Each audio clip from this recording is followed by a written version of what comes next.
السلام عليكم ورحمة الله وبركاته. الحمد لله والصلاة والسلام على رسول الله وعلى آله وأصحابه أجمعين، أما بعد. فأعوذ بالله من الشيطان الرجيم. بسم الله الرحمن الرحيم. يا أيها الذين آمنوا اتقوا الله حق تقاته ولا تموتن إلا وأنتم مسلمون. رب اشرح لي صدري ويسر لي أمري واحلل عقدة من لساني يفقهوا قولي.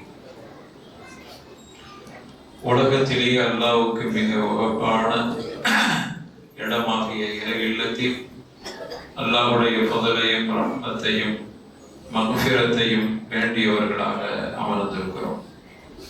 அருமையான சகோதரர்களே, ஹதீஸ் தொகுப்பாளர்களுடைய வரலாற்றில் நேற்றைய தினம் யாருடைய வரலாறு பார்த்தோம்? இமாம் மாலிக் ரஹிமஹுல்லாஹ் அவர்களுடைய வரலாறை பார்த்தோம்.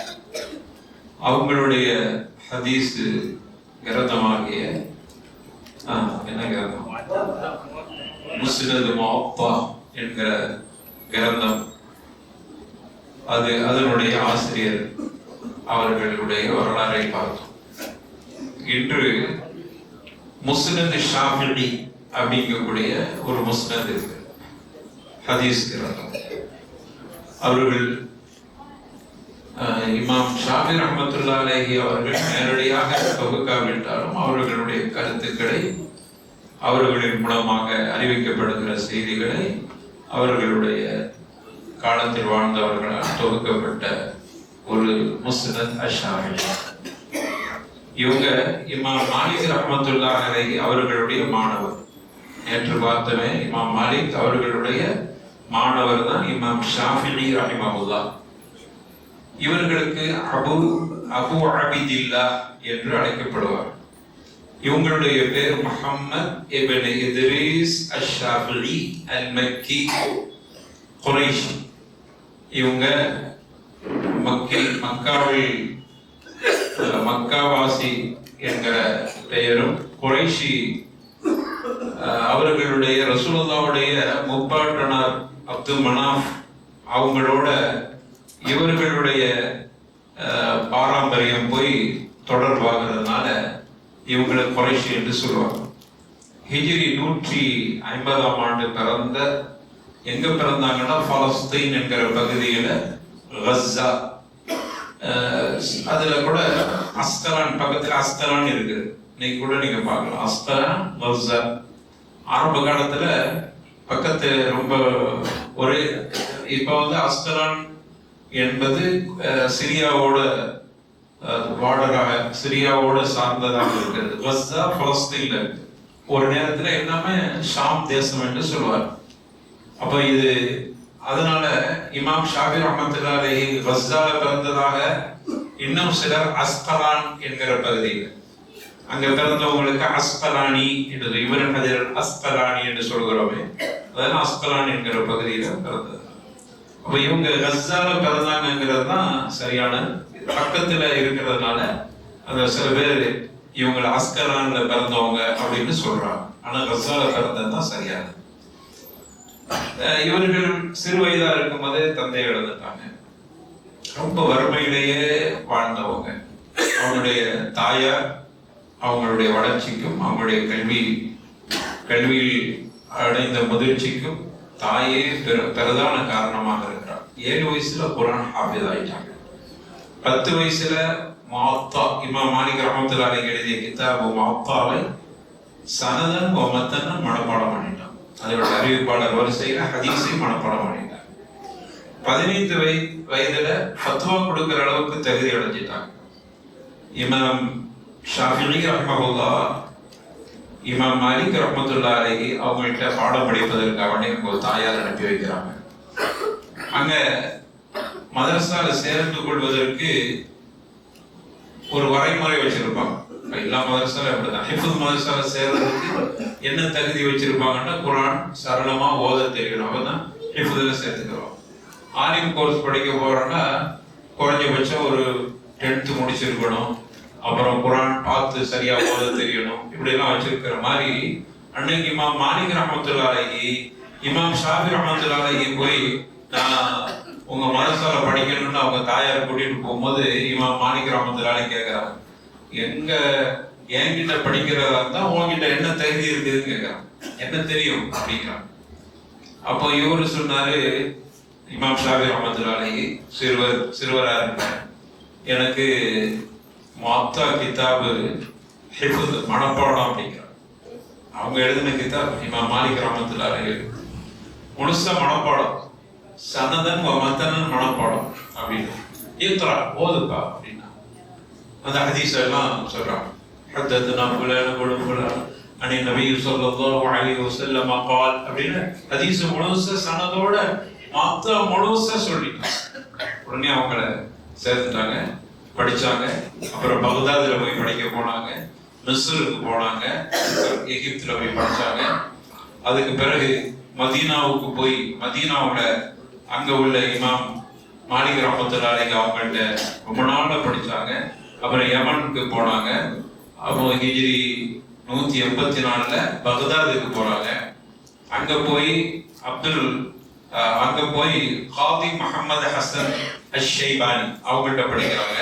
அவங்க பிரபலியமான ஒரு அறிஞர் காதி அவங்க இருந்தாங்க. அதே போல அவர்கள் மீண்டும் மக்காவுக்கு வர்றாங்க. அங்க உள்ள ஹரமுல் மக்கியில இருக்கக்கூடிய அறிஞர்கள்ட்ட படிச்சாங்க.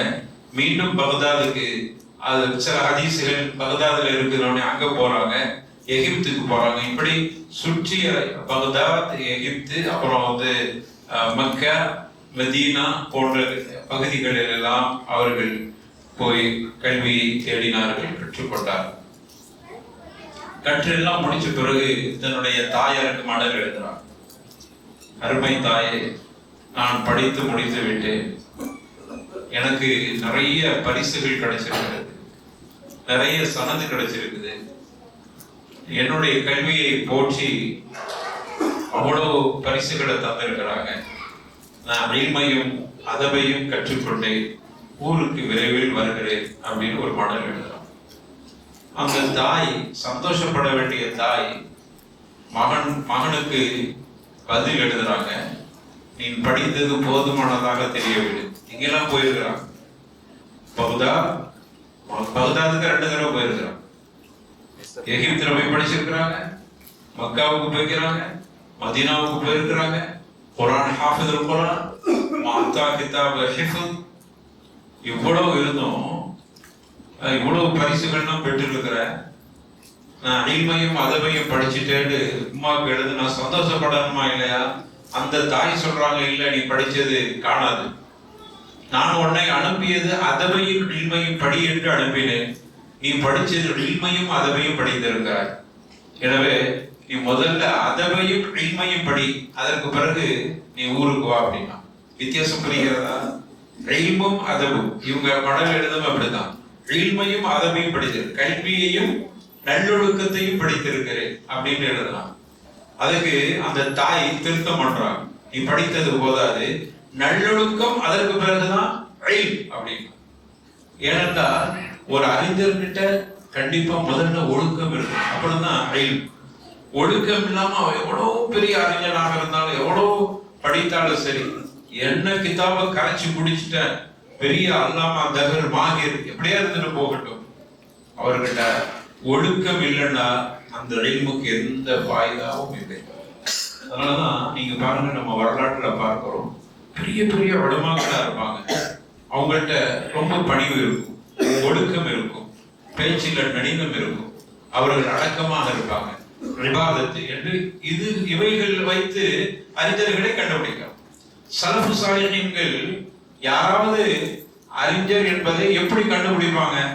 குர்ஆனை பார்த்த உடனே சொல்லிடுவோம், நீங்க ஹாஃபிதுல் குர்ஆனா, நீங்க ஹதீஸ்களை ஹிஃப்து பண்ணி இருக்கிறீங்களா, நீங்க மார்க்க அறிஞரா அப்படின்னு ஒரு ஆளை பார்த்தவுடன் அவர்கள் புரிந்து கொள்வார். அவங்களுக்கு பேருக்கு முன்னாடி ஷேக், அல்லாமா அல்லது அப்படி இப்படின்னா போட்டிருக்க மாட்டாங்க, பேர் மட்டும்தான். முஹம்மது இப்னு இத்ரீஸ் முடிஞ்சது. முஹம்மது இப்னு இத்ரீஸ் எப்படி கண்டுபிடிச்சாங்க? இன்னைக்கு பெரிய அறிஞர்னா எப்படி கண்டுபிடிக்கிறாங்க? அவர் எடுத்திருக்கிற பட்டங்களை வச்சுதான் கண்டுபிடிக்கும். இவரா ஃபுலானி இங்க படிச்சிருக்கிறா, இங்க இவர் பெரிய ஷேக், இவர் அல்லாமா, அப்படி இப்படின்னு அவர் போட்டிருக்கிற பட்டத்தை இவ்வளவு படிச்சிருக்கிறாரா அப்படின்னு சமூகம் புரிந்து அவரை கல்விமான் அறிஞர் என்று புரிந்து கொள்கிறார். ஆனா அந்த காலத்துல அப்படியா இல்லை. யாருக்கும் பட்டமெல்லாம் கொடுக்க மாட்டாங்க, சனதே இருக்காது. ஆனால் எப்படி இப்ப கண்டுபிடிச்சாங்கன்னா அவங்களுடைய செயல்களை வைத்து கண்டுபிடிப்பாங்க, அவர்களுடைய நல்லொழுக்கத்தை வைத்து கண்டுபிடிப்பாங்க. அவங்க அமர்ந்திருக்கிற அந்த தவாது ஜூல்ஸ், அவங்களுடைய ஜல்சாவை வைத்து கண்டுபிடிச்சிருவாங்க. அவங்க உட்கார்ந்து இருக்கக்கூடிய இருப்பை வைத்து கண்டுபிடிச்சிருவாங்க.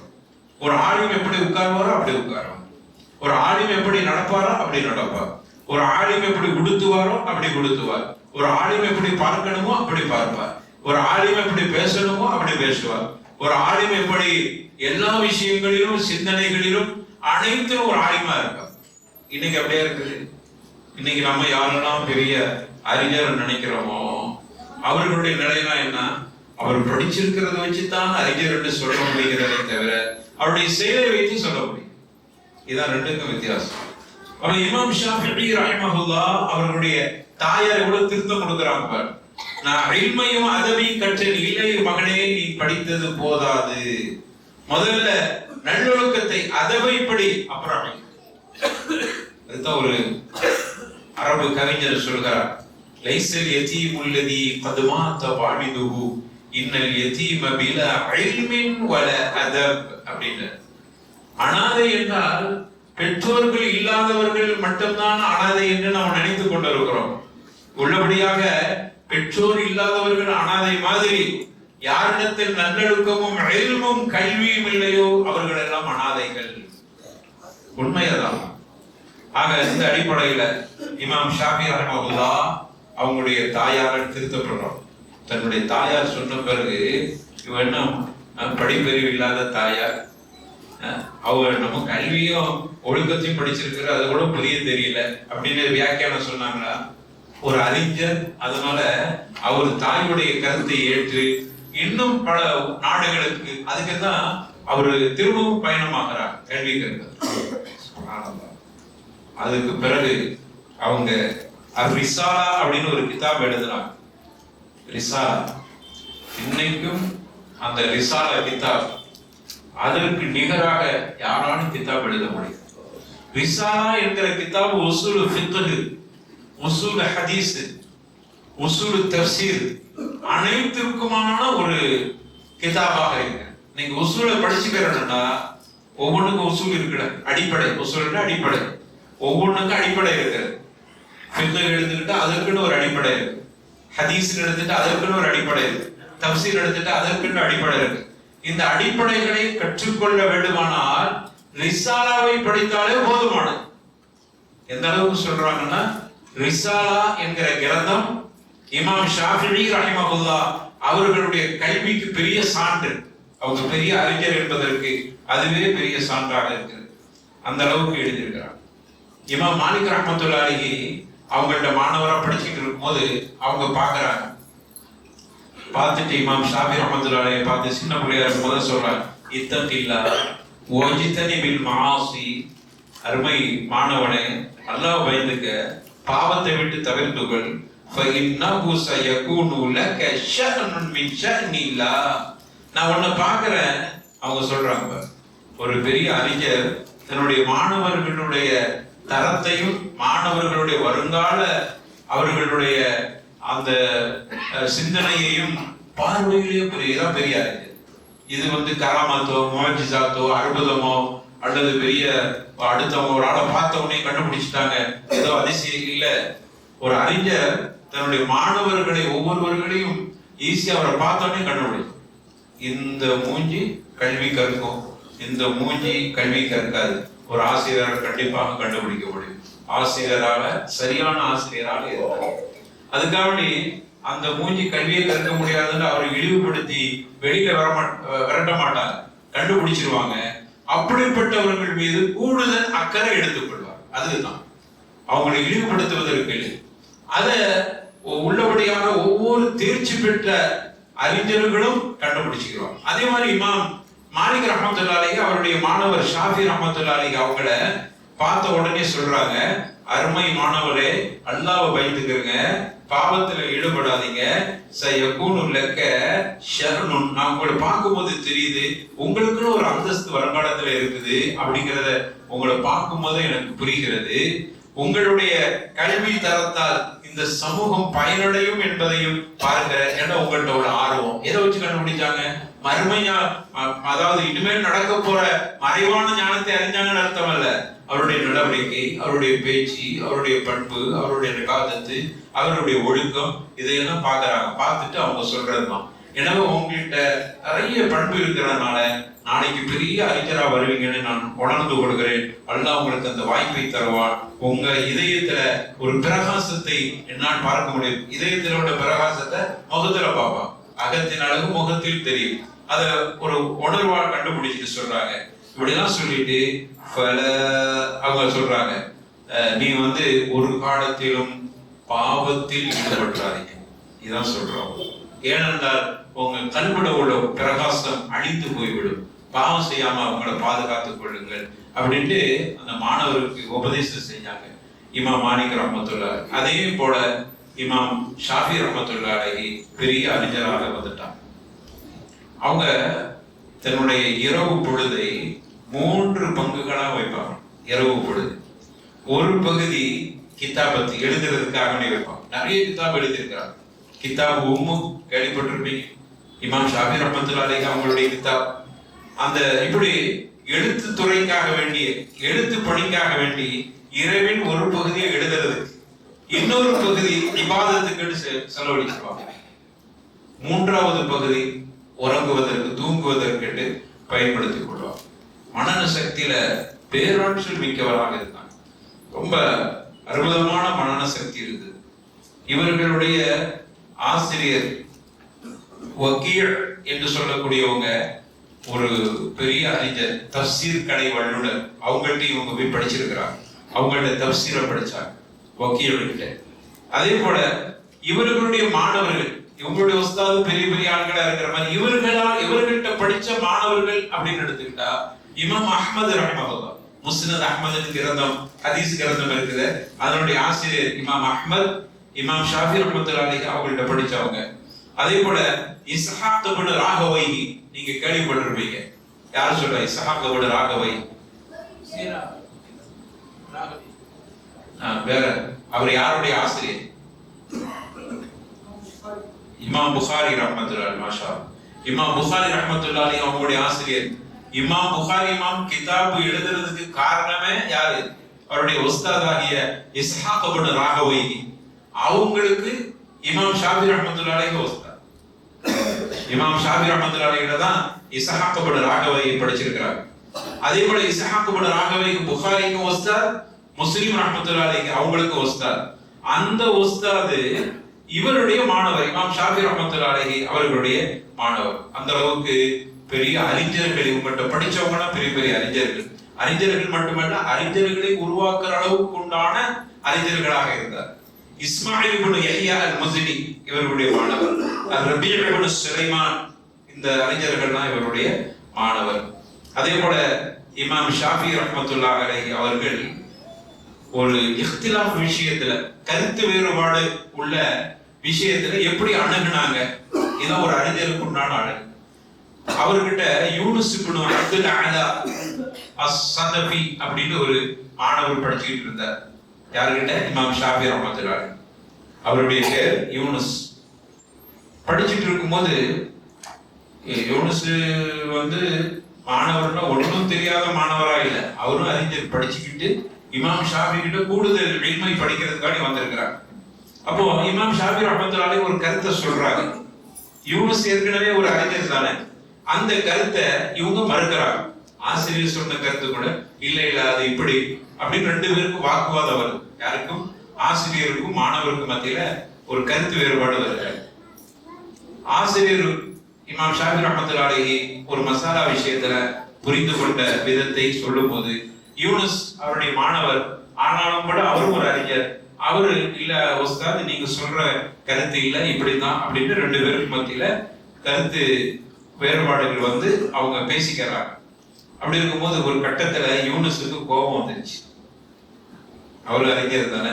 கோபம் வந்து அந்த இடத்துல படிச்சுட்டு இருந்தா அப்படியே விட்டுட்டு வீட்டுக்கு போயிட்டான். வீட்டுக்கு போன உடனே இமாம் ஷாஃபி ரஹ்மத்துல்லாஹி அலைஹி நம்ம கிட்ட படிச்ச மாணவர் கோவிச்சுக்கிட்டு வீட்டுக்கு போயிட்டாரு. சரி போனா அப்படியே போட்டோம் அப்படின்னு விடையில அவங்க வீட்டுக்கு இரவு நேரத்துல போறாங்க.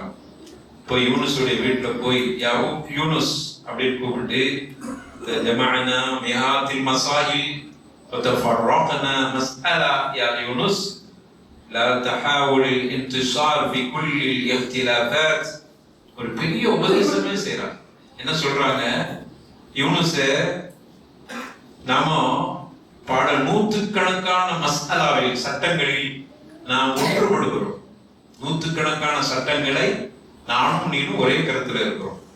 தஃபர்ரக்னா மஸ்அலா, ஒரே ஒரு மஸ்அலால மட்டும் நமக்கு கருத்து முரண் வந்த உடனே அதுக்காக பிரிந்து போவதா? அது முறையா? அப்படின்னு சொல்லிட்டு ஒவ்வொரு விவாதத்திலையும் ஒவ்வொரு கருத்து வேறுபாடிலும் வெற்றி பெற வேண்டும் என்று நினைக்காத ஒரு அற்புதமான உபதேசத்தை செய்யறான். அதை நான் அரபில சொன்னா நேரம் ஆகிட்டே இருக்கும். அது தமிழ்ல கடற்கடன்னு சொல்லிட்டு போயிடும். அப்போ ஒவ்வொரு விஷயங்கள்ல விவாதம் செய்கிற பொழுது நான் ஜெயிக்கணும் அப்படின்னு நினைக்காது. சில நேரங்கள்ல மனங்களை வெல்வதே சிறந்தது, அதை மறந்துடாது.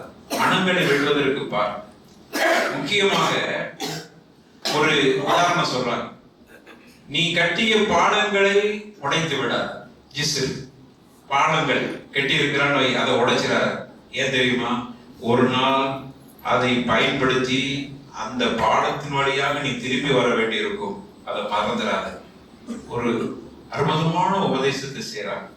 அதே போல நீ தவறை வெறு, அதற்காக வேண்டி தவறு செய்தவனை வெறுக்காது. நம்முடைய கருத்துக்களை விமர்சனம் செய், அதை பத்தி பிரச்சனை இல்லை. அதுக்காக வேண்டி கருத்துக்களை சொல்லக்கூடியவர்களை வெறுத்து விடாது. கருத்தை விமர்சனம், இந்த கருத்து இது இப்படி இப்படி தப்பு அப்படின்னு சொல்லு. அதுக்காண்டி கருத்தை சொன்னவனை வெறுத்துட்டு போலாமா? நீ பாடத்துல இருந்து பாதியில ஓடி போயிட்டியப்பா, நான் சொன்ன கருத்து உனக்கு முரண்பாடா இருந்தா நீ என்ன செய்யணும்? கருத்தை விமர்சனம் செய். அந்த கருத்துல நின்று என்கிட்ட பேசு. அதுக்கான எல்லாத்தையும் தூக்கி போட்டுட்டு பாடத்தை உடைச்சிட்டு போன மாதிரி அப்புறம் திரும்பி அந்த பாடத்து வழியா தான் நீ வரணும். அப்ப நீ அதை கருத்தை சொல்லக்கூடியவரை வெறுத்தா என்ன அர்த்தப்பா? நம்முடைய நோக்கமே என்ன இருக்கணும்? நோய்களை ஒழிக்க வேண்டும் என்கிற நோக்கம் தான் இருக்க வேண்டும். அதற்காக நீ நோயாளிகளை ஒழிக்கிறதுங்கிறது எவ்வளவு பெரிய முட்டாள்தனம். வறுமையை ஒழிக்க வேண்டும் என்று இருக்க வேண்டும். அதுக்காக பிச்சைக்காரனையும் அடிச்சு விடணும் அப்படின்னு முடிவு எடுக்கலாமா?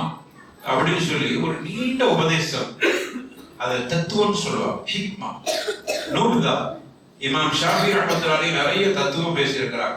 அந்த தத்துவத்தில் உண்டான எந்த அளவுக்குன்னா யூனுஸ் சதவி அவங்களே சொல்றாங்க. கடைசியில் அவங்க மனமாற்றம் அடைந்து சொல்றாங்க, மா ரஹித்து அகல மின ஷாஃபிஈ நாதர்து யௌமன் ஃபீ மஸ்அலா ثم افترقنا ولقيني بأخذ بيدي ثم قال يا أبا موسى. அவங்களே சொல்றாங்க, யூனுஸ் சதவி என்ன சொல்றாங்க, நான் பார்த்த அறிஞர்களில் இவங்கள மாதிரி புத்திசாலியான அறிஞரை, இமாம் ஷாஃபி மாதிரி ஒரு அறிஞரை பார்த்ததே இல்லை. ஒரு மஸ்அலால எங்க ரெண்டு பேருக்கு மத்தியில கருத்து வேறுபாடு வந்தது. என்னையும் ஒரு இடத்துல பார்த்து விட்டு என்னுடைய கரத்தை பற்றி பிடித்துக் கொண்டு யா அபா மூசா அப்படியே சொன்னாங்க.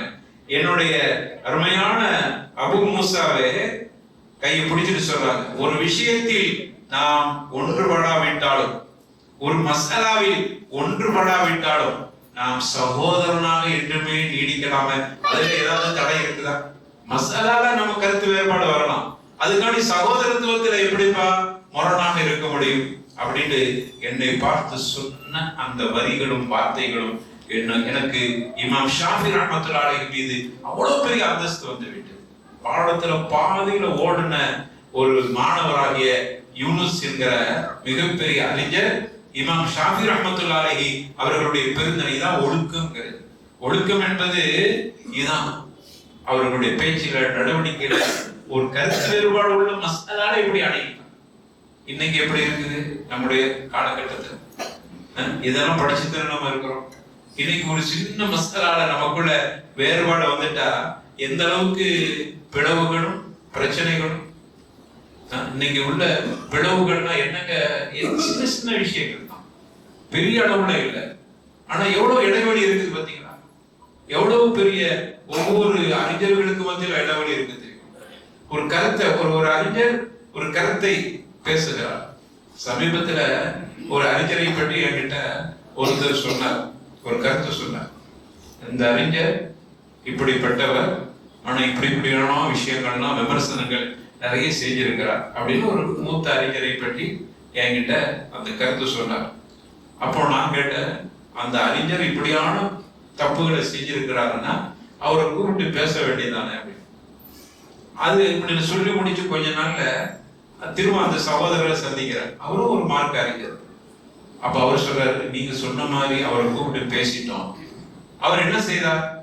வார்த்தைகளை கேட்டுக்கொண்டிருந்தார், பாதியிலே எழுந்து போய்விட்டார். எழுந்து போகும்போது அவர் சொன்ன வார்த்தையை நான் சொல்ல மாட்டேன், காரணம் நீங்க கண்டுபிடிச்சிருவீங்க. அவர் ஏதோ ஒண்ணு சொல்லிட்டு எதிர்த்து போயிட்டார். அப்போ நான் அப்படி போற ஆள் இல்லையே அவரு. சரி, எப்படி பேசுனீங்க அப்படிங்கும்போது மூத்த அறிஞர் பேசினார். சரி, யார் இருந்தா? பக்கத்துல இருந்தவர்கள். அவர் சொல்றார், அவர்கிட்ட படிச்ச மாணவர்கள். இவர் கூட பேசும்போது அவர் எப்படி இருப்பார்? ஒரு அறிஞர்கிட்ட எப்படி அணுகணும்? என்கிட்ட படிச்ச 4-5 மாணவர்களை வச்சுக்கிட்டு ஒரு பெரிய மூத்த அறிஞர் என்கிட்ட உள்ள குற்றங்களை குறைகளை சொல்லும் போது நான் அதை ஏத்து மனம் மாறி போறதுன்னு ஒண்ணு இருக்குது. இன்னொன்னு, அவங்க என்ன தனியா கூப்பிட்டு பேசினா நல்லா இருந்திருக்குமே அப்படின்னு ஒரு நினைப்பு வருமா? அவர் பக்கம் தவறே இருக்கட்டும். அவர் நம்மளோட அணுகுமுறைகள்ல ஏற்படும். இவங்க என்ன செஞ்சிருக்கணும்? இமாம் ஷாஃபி ரஹ்மத்துல்லாஹி பாதியில ஓடிட்டாரு, அவரை கூட்டிட்டு வாங்க அப்படின்னு யாரையாவது விட்டு அனுப்பி அவரை இங்க வர சொல்லி அங்க வச்சு கண்டிக்கலாம்ல. ஆனா என்ன செஞ்சாங்க இமாம் ஷாஃபி ரஹ்மத்துல்லாஹி? நம்ம உஸ்தாதெல்லாம் பார்க்கல, பாதியில பாடத்துல ஓடுறவனும் நம்ம எவ்வளவு வெறுப்பா இருப்போம். உனக்கு அவ்வளவு திமிரன், உனக்கு கல்வியே கிடைக்காது, சாபம் விட்டுரும். ஆனா இவர்கள் வீட்டை தேடி அவரை தனியா கூப்பிட்டு அவர்கிட்ட பேசுற அந்த உபதேசங்களப்பா எவ்வளவு அழகா. நோயை ஒழிக்க வேண்டுமே தவிர நோயாளியா ஒழிக்க போறான்? கேள்வி பாருங்க. பாடத்தை உடைக்கிறாயே, மீண்டும் அந்த பாடத்தின் வழியாக திரும்பி வர வேண்டுமே. அவங்க ஒரு விஷயத்த நீ ஏமா இதுல கருத்து வேறுபாடு ஓடிட்டேன்னு கேட்கல, அவருக்கு புரியுற மாதிரி மண்டையில உரைக்கிற மாதிரி நிறைய தத்துவங்களா சொல்லி, அவருக்கு மட்டுமல்ல கியாமத்து வரைக்கும் அதை படிக்கிற ஒழுங்கான அறிஞருக்கு பாடத்தை சொல்லிட்டு போயிட்டாங்க இமாம் ஷாஃபி ரஹ்மத்துல்லாஹி. அப்ப இதான் நம்மிடத்துல இந்த பண்பு தான் இன்னைக்கு அறிஞர்கள் எல்லோருக்கும் தேவையான பண்பு அப்படிங்கிறத நம்ம இங்க சொல்லிக் கொடுவோம். அடுத்தது, இமாம் ஷாஃபி ரஹ்மத்துல்லாஹி அவர்கள் ஹதீஸ் விஷயத்தில் அவர்கள்ட்ட உள்ள நிறைய கருத்து சொல்லியிருக்கிறாங்க, மசாயில்கள் நிறைய சொல்லியிருக்கிறாங்க. ஷாஃபி மதுஹப்ல இப்படி ஷாஃபி மதுஹப்ல நம்மளாம் ஆரம்ப காலத்துல நாங்கள்லாம் ஷாஃபி இமாமுடைய கிதாபுகளை தான் படித்து ஷாஃபி மதுஹப்ல இருந்தோம், மதுஹபை ஏற்றுக்கொண்டு செயல்படுகிற காலகட்டத்தில். அப்ப ஷாஃபி மதுஹப் கிதாபுகள்ல இமாம் ஷாஃபி ரஹ்மத்துல்லாஹி சொன்ன நிறைய செய்திகள், சிலது ஹதீஸ் நஸ் தெளிவா இருந்தாலும் இமாம் ஷாஃபி ரஹ்மத்துல்லாஹியுடைய கருத்து கொஞ்சம் மாற்றமா இருக்கும். அப்ப இப்படியான கருத்துக்களும் இருக்கு. சரி, இமாம் ஷாஃபி ரஹ்மத்துல்லாஹி அந்த விஷயத்துல என்ன சொல்லி இருக்கிறாங்க? இமாம் நவவி ரஹ்மத்துல்லாஹி சொல்றாங்க, இமாம் ஷாஃபி ரஹ்மத்துல்லாஹி சொன்னாங்க, இதா வஜத்து ஃபீ கிதாபி خلاف رسول الله صلى الله عليه وسلم فقولوا بسنة رسول الله صلى الله عليه وسلم ودعوا قولي. அழகா சொல்லிட்டாங்க, ஒரு விஷயத்தை குர்ஆனுக்கு மாற்றமாக நான் ஒரு கருத்தை சொல்லி இருந்தால், என்னுடைய கருத்தோ என்னுடைய எழுத்தோ குர்ஆனுக்கு மாற்றமாக இருக்குமானால், ரசூலுல்லாஹ்வுடைய சுன்னாவுக்கு மாற்றமாக இருக்குமானால், நீங்க என்ன செய்ய வேண்டும் என்றால் தஅவு கௌலி, என்னுடைய வார்த்தையை தூக்கி வீசி விடுங்கள். இதா ஸஹல் ஹதீஸு ஃபஹுவ மத்ஹபி, சரியான ஹதீஸ் எதுவோ அதுவே எனது வழி. அப்ப நான் இப்படி சொல்லி இருக்கிறேனேன்னு என்ன போய் விமர்சனம் செஞ்சுட்டு இருக்காத. நீ என்ன செஞ்சிரு, என்னுடைய வார்த்தையை தூக்கி குப்பையில போட்டுட்டு ஹதீஸின் பக்கம் சென்று விடு, அல்லது குர்ஆனின் பக்கம் சென்று விடு. காரணம், நீ என்னுடைய மாற்றமான கருத்தை எடுத்து அதை செயல்படுத்துகிறார்.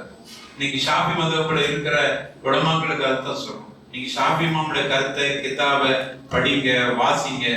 குர்ஆன் சுன்னாவுக்கு முரணாக அவங்களுடைய கருத்து இருக்குமானால் அவங்களுக்கு கிடைச்ச தகவலின் அடிப்படையில் அவங்க சட்டத்தை கொடுத்திருக்கிறாங்க.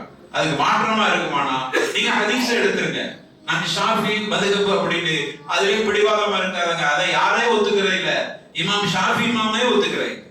அதே போல என்னுடைய சொல்லும் செயலும் குர்ஆன் சுன்னா தான். நான் சொன்ன கருத்து மாற்றமா இருந்தா ஒத்துருக்கு கௌலி, என்னுடைய வார்த்தையை விட்டு விடுங்க, அது என்னுடைய வழியும் அல்ல அப்படின்னு இமாம் ஷாஃபி ரஹ்மத்துல்லாஹி அலைஹி இவ்வளவு அழகா சொல்லி இருக்கிறார். அடுத்து இன்னொரு கருத்தை சொல்றாங்க. எப்படி சொல்றாங்க பாருங்க, பிரபலமான கருத்து. இதா ரஅய்தும் ரஜுல யம்ஷி அலல் மா வ யطير ஃபில் ஹவா ஃபலா தக்தரு பிஹி ஹத்தா துரிது அம்ரஹு அலல் கிதாபி வ சுன்னah. நீங்க யாராவது தண்ணீர்ல நடக்கிறத பாக்குறீங்கன்னா, யாராவது காட்சியில பறப்பதை பார்த்தால் அதை பார்த்து ஏமாந்து போயிடாதீங்க. இவருக்கு பெரிய அதிசயம் நடக்கும் பொழுது தண்ணீர்ல நடக்கலாம், பெரிய அதிசயம் தானே. காத்துல பறக்கலாம், பெரிய அதிசயம் தானே என்று சொல்லி ஏமாந்து விடாதே. அவர் சொல்லையும் அவர் எழுதிய எழுத்தையும் அதை வைத்து நம்பி விடாதே. அவர் குர்ஆன் சுன்னாவுக்கு முரணா சொல்லி இருந்தா, காத்துல பறந்தா என்ன, அவர் தண்ணீர்ல நடந்தா என்ன, அதிசயம் காட்டினால என்ன, அவன் ஷைத்தான் குர்ஆன் சுன்னாவுக்கு முரணாக எழுதி இருக்கிறான், தூக்கி வீசி விடு. இன்னைக்கு பாருங்க, அதிசயம் காட்டினா முடிஞ்சு போயிடுச்சு, அவர் தான் பெரிய, எல்லாமே அவர் தான் என்று ஆகிவிடுது. இதை அன்னைக்கே இமாம் ஷாஃபி ரஹ்மத்துல்லாஹி அலைஹி எச்சரிக்கை செஞ்சிருக்கிறார். இமாம் ஷாஃபி ரஹ்மத்துல்லாஹி அலைஹி ரொம்ப பேணுதல் உள்ள மனிதர். எந்த அளவுக்குன்னா ஹராமை அவர்கள் உட்கொள்வது இல்லை, ஹலாலா உள்ளது அப்படிங்கிறத கண்டறிந்து சாப்பிடக்கூடியவங்களா இருந்தார். உணவில கூட வயிறு புடைக்க சாப்பிட்டது இல்லை. ஒரு முறை அவங்களே சொல்றாங்க, நான் ஷபிர்து முந்தி சித்தி ஆஷர சன இல்ல மர்ரத்தன் வாஹிதா. ஒரு முறை மட்டும் நான் கொஞ்சம் வயிறு உடைக்க சாப்பிடுற அளவுக்கு ஆயிடுச்சு. ஒரு 14 வருஷத்துக்கு பிறகு கொஞ்சம் கூடுதல் சாப்பிட்டேன். என்னுடைய விரலை வாயுக்குள் விட்டு கொஞ்சத்தை நான் வாமிட் எடுத்துட்டேன். ஏன் தெரியுமா? அவங்க சொல்றாங்க, நீ நிறைய சாப்பிட்டா உனக்கு உடம்பு போட்டுரும், வெயிட் உண்டாகிடும். நிறைய சாப்பிடாத. நீ குண்டாயிட்டா கல்ப, உன்னுடைய கல்பு இறுகி போய்விடும். நல்லா சாப்பிட்டு சாப்பிட்டு சாப்பிட்டு கல்பு இறுகி போய்விடும். அது மட்டுமல்ல, புத்தி மணிக்கு போயிடும். நல்லா சாப்பிட்டா மந்த புத்தி மாதிரி ஆயிடுவா.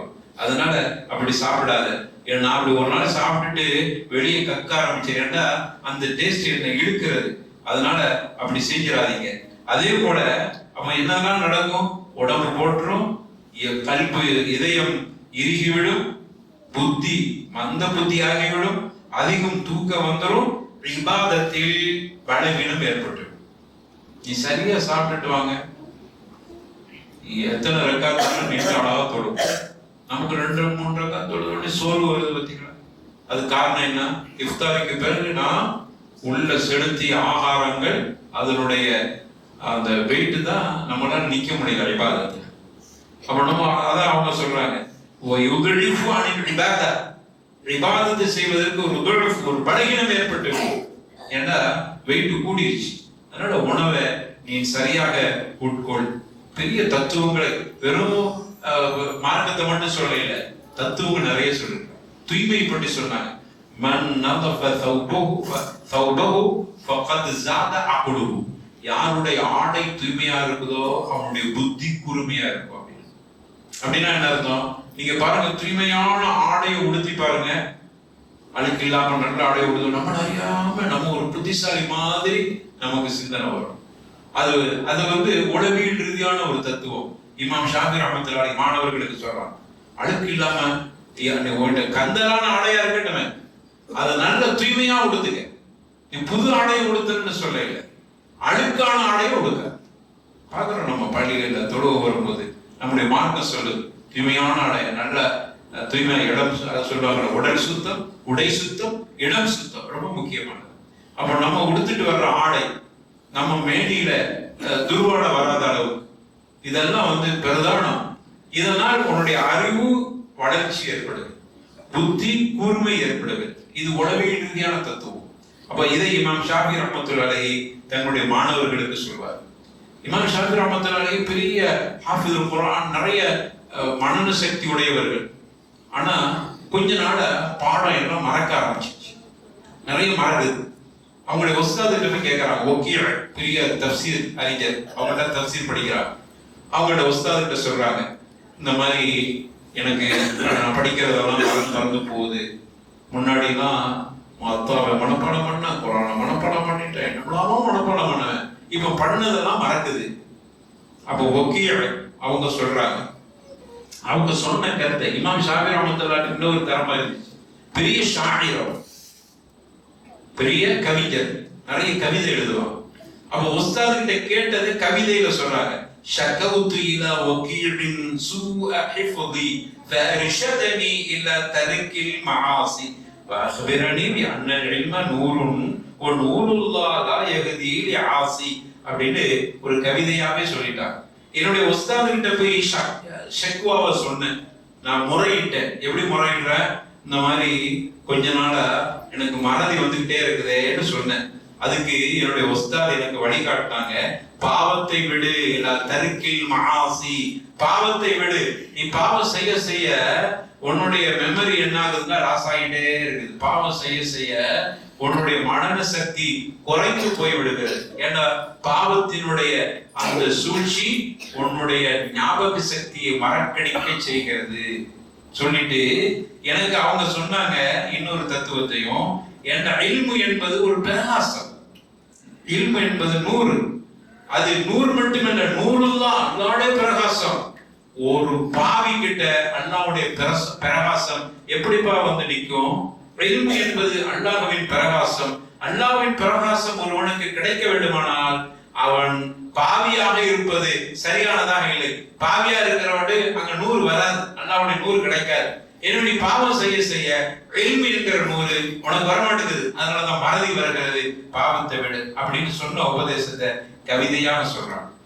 அதே போல இன்னொரு கவிதை சொன்னான், உலகத்தை பார்த்து படம் பிடிச்சு ஒரு கவிதை சொல்றான். இன்னைக்கு மக்கள்கிட்ட இருக்கக்கூடிய ஒரு ரைதுன்னாஸ கதுமாலு இலா மன் இந்தஹு மாலு வ மன் லா இந்தஹு மாலு ஃபஅன்ஹு நாஸ கதுமாலு அப்படினா அவங்க சொல்றாங்க. ரைதுன்னாஸ கதுமாலு, எத்தனையோ மனிதர்களை பார்க்கிறோம், அவர்களெல்லாம் இலா மன் இந்தஹு மால், யாருக்கிட்ட மால் இருக்குதோ அவர்கள் பக்கமே மால். பாருங்க, அரபில மால்னா மால்னா என்ன? உருதுல உள்ளதான் மால் பொருள். மாலுங்கிற அந்த மால், இந்த மாலுங்கிற மாலுங்கிறது அரபில இருந்து வந்ததுதான். அப்போ இந்த மாலுங்கிறது பொருள், பணம். யாரிடத்தில் பணம் இருக்கிறதோ அவர்களிடத்திலேயே மனிதர்கள் மால். மால்னா இன்னொரு மால் என்னது? சாயுத. ஒன்றுக்கு அர்த்தம் பொருள், இன்னொன்னுக்கு அர்த்தம் சாயுதன்னு அர்த்தம். அப்ப ரெண்டையும் அவங்க சேர்த்து சொல்றாங்க. ரைதுன்னாஸ கதுமாலு, மனிதர்களை நான் பார்க்கிறேன், சாய்பவர்களாக பார்க்கிறேன். இலா மன் இந்தஹு மால், இந்த இடத்துல பணம். யார்கிட்ட பணம் இருக்குதோ அவங்க பக்கமே சாயலாம். இன்னைக்கு வந்துருச்சுல நியாயங்கள், நீதி எதுவாக இருந்தாலும் சரி, பணக்காரன் என்றால் அவன் பக்கம் எல்லாரும் சாஞ்சிடறான். எங்க ஊர் பாஷையில சொல்லுவாங்க, பச உள்ளவன்ட்ட ஒட்டிக்கிறோம்பாங்க. பசன்னா பணம். பணம் இருக்கும் போது எல்லாருமே அவனை ஒட்டிக்கிறோம். அந்த பச ஓடிச்சுன்னு வைங்க, கரண்ட் எல்லாரும் போயிடும். அதுதான் இமாம் ஷாஃபி ரஹ்மத்துல்லாஹி அழகா தத்துவமா சொல்றாங்க. ரைதுன்னாஸ கதுமாலு இலா மன் இந்தஹு மால். அடுத்து சொல்றாங்க வ மன் லா இந்தஹு வ மன் லா இந்தஹு மால், யார்கிட்ட பொருளாதாரம் இல்லையோ ஃபஅன்ஹு நாஸ கதுமாலு, அவனை விட்டு எல்லாரும் சாய்ந்துரும். அவனை விட்டுட்டு சாஞ்சாரான், வேற பக்கம் சாஞ்சாரான். இதான்பா பொருள், இதான்பா நீ பாக்குற தங்கம். தங்கத்துக்கு படிச்சாங்க ரைதுன்னாஸ கது தஹபு அப்படின்னா. தஹப அப்படின்னா செல்லுதல் அர்த்தம். இன்னொன்னு தஹபுனா என்னது? தங்கத்துக்கு தஹபு தான். ஒருத்தன் போங்கிறதுக்கும் தஹப்து நான் சென்றேன், தஹபுன் தங்கம், ரெண்டுக்கும் ஒரே அர்த்தம் தான். அதையும் வச்சு சொன்னாங்க ரைதுன்னாஸ கது தஹபு இலா மன் இந்தஹு தஹபு, யார்கிட்ட தங்கம் இருக்குதோ அவங்க பக்கமே மக்கள் சென்று விடுகிறார்கள். தமிழ்ல கூட செல்வம்ங்கிறாங்க. செல்வம், சென்றோம். செல்வம்னா பொருளாதாரம், இன்னொன்னு செல்வம் போயிடுவோம். அப்போ இந்த மாதிரி தத்துவங்களாகவே இமாம் ஷாஃபி ரஹ்மத்துல்லாஹி அலைஹி மாணவர்களுக்கு பாடத்தை புரிய வச்சது மட்டுமல்ல, இன்னைக்கு உள்ள மக்களினுடைய தப்பான குணங்களையும் எடுத்து சொன்னான். இன்னைக்கு அப்படித்தான் இருக்குது. வசதி உள்ளவனை பார்த்தா எல்லாம் அங்க பக்கம் போயிடுவாங்க, அதனால அப்படியெல்லாம் இருக்கக்கூடாது அப்படிங்கிறது. இந்த மாதிரி நிறைய கவிதைகள்ல இமாம் ஷாஃபி ரஹ்மத்துல்லாஹி அலைஹி, இமாம் ஷாஃபி ரஹ்மத்துல்லாஹி அலைஹியுடைய அபியாத், திவானுல் அபியாத் அப்படின்ட்டு அவங்க நிறைய கிதாபுகள் பார்த்தீங்கன்னா அவ்வளவு தத்துவமாவே சொல்லியிருப்பாங்க. எனவே இப்படியான ஒரு தலை சிறந்த அறிஞர் தான் இமாம் ஷாஃபி ரஹ்மத்துல்லாஹி அலைஹி. அவங்க 54வது வயசுல மூத்தவராங்க. 54 வயசுல. அப்போ ஹிஜ்ரி 150ல பிறந்தாங்க, 204ல வஃபாத் ஆனாங்க. மொத்தத்தில் 54 வருஷம் தான். அவங்க எகிப்து நாட்டுக்கு போன இடத்துல அங்கதான் மூத்தா போனாங்க. அங்கேயே இமாம் ஷாஃபி ரஹ்மத்துல்லாஹி அடக்கப்பட்டு இன்னைக்கு பார்க்கலாம் இமாம் ஷாஃபி ரஹ்மத்துல்லாஹிக்கு ஒரு பெரிய கபரே இருக்கு. அது அவங்க பொறுப்பு இல்லை, அங்க கபரு கட்டி வச்சிருக்கிறாங்க. சரி, ஆக இந்த வகையில இமாம் ஷாஃபி ரஹ்மத்துல்லாஹி அலைஹி அவருடைய வரலாறை உங்களுக்கு சுருக்கமாக குறிப்பிட்டிருக்கிறோம். நாளைக்கு இன்ஷா அல்லாஹ் அவருடைய மாணவராகிய யார் மாணவர்? அஹ்மத். அவங்க ஒரு ஹதீஸ் கடை வல்லுனர், அதனால அவர்களுடைய